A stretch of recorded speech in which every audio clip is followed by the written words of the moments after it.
Good day, friends, and thank you for joining me for my Swimming in the Ocean of Consciousness Audiobook 1. I'm the author, Elcio Ebrecht.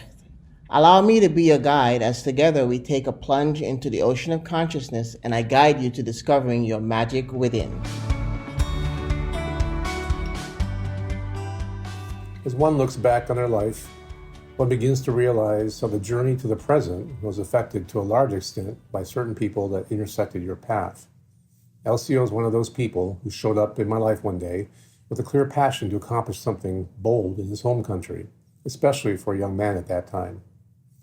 With a gleam in his eye and a conviction in his vision for developing a tennis center in St. Martin, it was clear Elcio was on a mission. Little did he know, perhaps, that his mission was bigger than even he may have realized.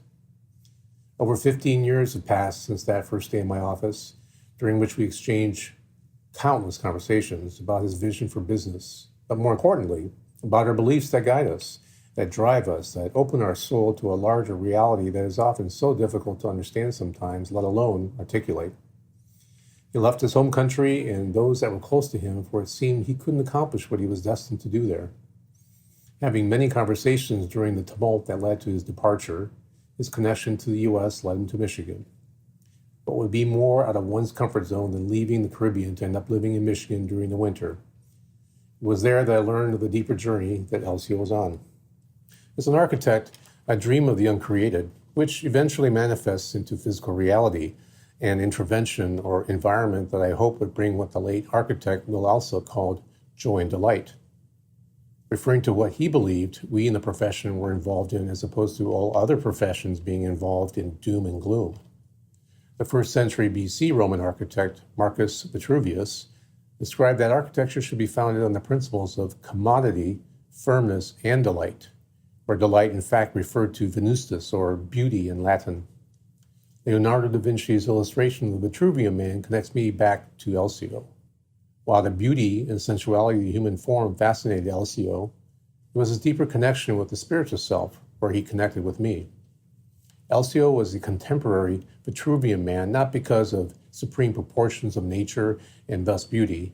Elcio was connecting the spiritual with the physical, where beauty is connected to the inner self, and strength through the connection with the spiritual. While my own spiritual journey was rocking my world, Elcio's journey was something else. He had already been through heartache and emotional distress. He was learning that there was more to his personal journey, more that he had to discover, and more that he was to experience. During his years on the West Coast, there were more setbacks.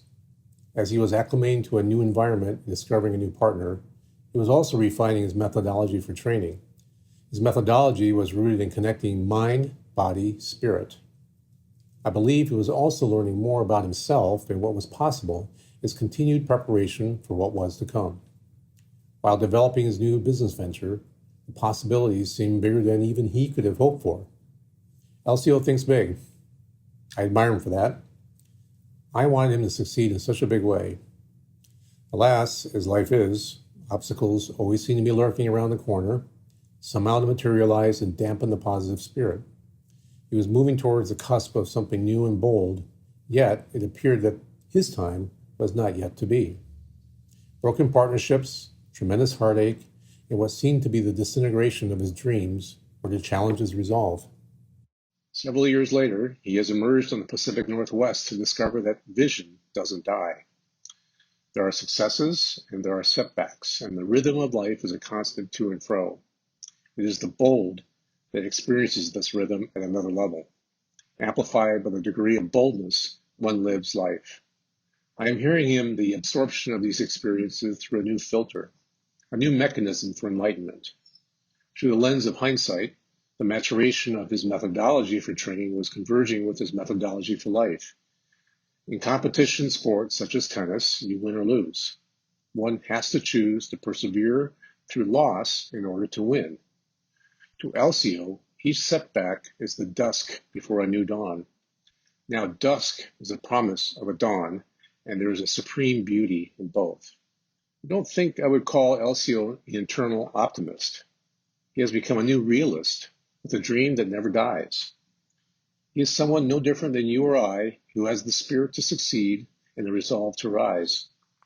Through stillness, poetry, and passion, LCO modulates his rhythms of life.